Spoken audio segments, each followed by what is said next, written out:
Hello everyone and welcome to my Bachelor Nation 24 channel. I hope everyone is having a wonderful day. Before we begin, please hit the subscribe button and give this video a thumbs up. The Curse of Oak Island recap. Have the team uncovered a vital clue on nearby Apple Island? Hold the phone, fans, because the treasure hunting plot definitely thickens in the latest episode of The Curse of Oak Island. In Season 6, Episode 9, titled As Above, So Below, the team led by Rick and Marty Lagina make progress on not one, but four fronts in their quest to uncover fabled riches and artifacts on the mysterious island. The day gets off to an exciting start as Rick and Marty and their team continue to shovel and scoop out Smith's Cove, both by hand and with heavy equipment. The area is now dry after a 525-foot-long steel cofferdam was built to hold back the Atlantic Ocean. They plan to dig down to a depth of 10 feet, and last week found a huge piece of wood with the Roman numeral VI, the number 7, carved into it. They believe this to be a part of the U-shaped structure, and as they continue to dig out the log, they are amazed to find more Roman numerals, a XII 12, and an XI 11. It's a great day, says Rick, while Marty describes it as extremely gratifying, noting that this was how the structure was depicted in an old picture. Later, they find blue clay inside the structure and have no doubt that it was intentionally put there. Could this mean that the U-shaped structure was involved in the money pit construction years ago? It's a definite possibility, as Marty explains.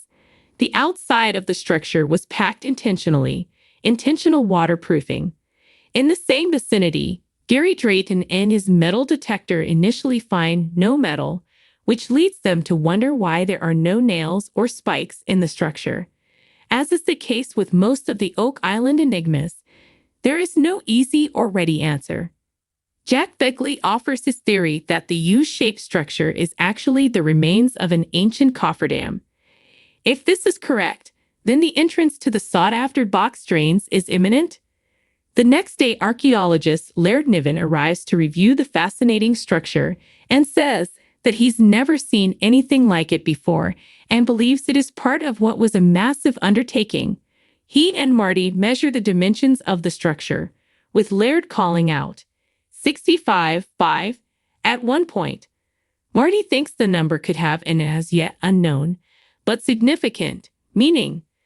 Later, the teen watch as the dug-up spoils go through the wash plant, and Gary and Jack get busy checking some of the piles.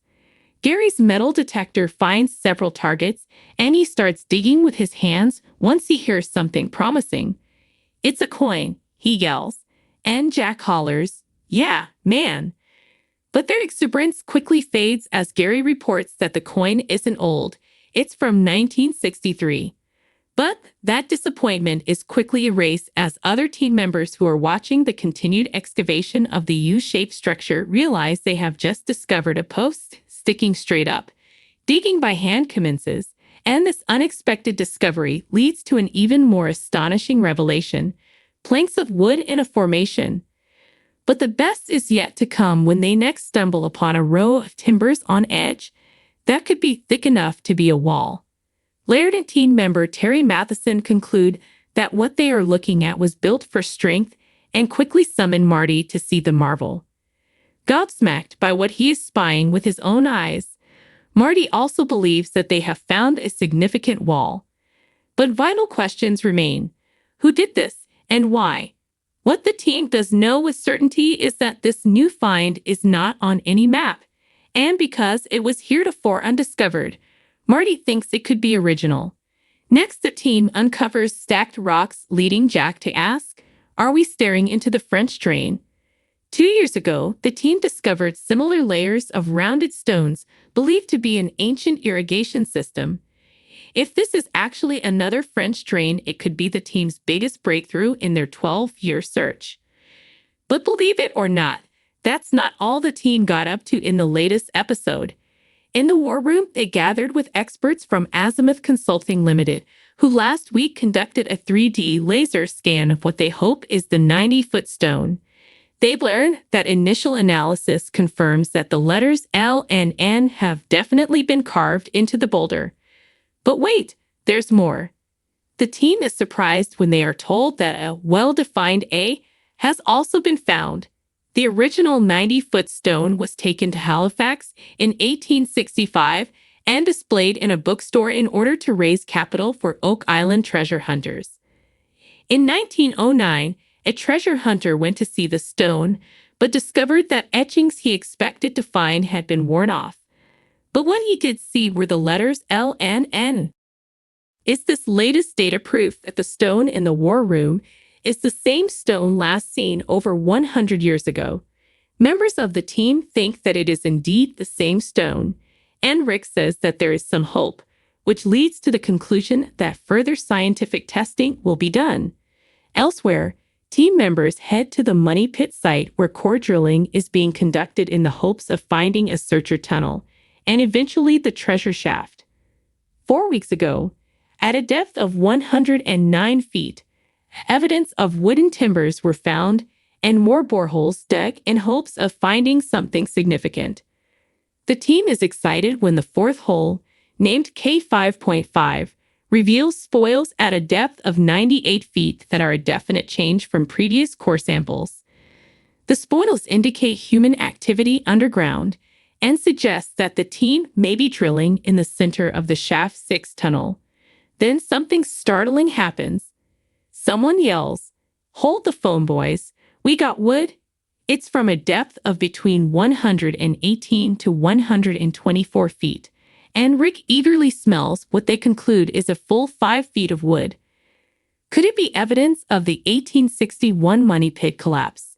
It's a plausible theory, says Marty. The day is declared a win, and Rick decides that smaller core samples at multiple locations are called for.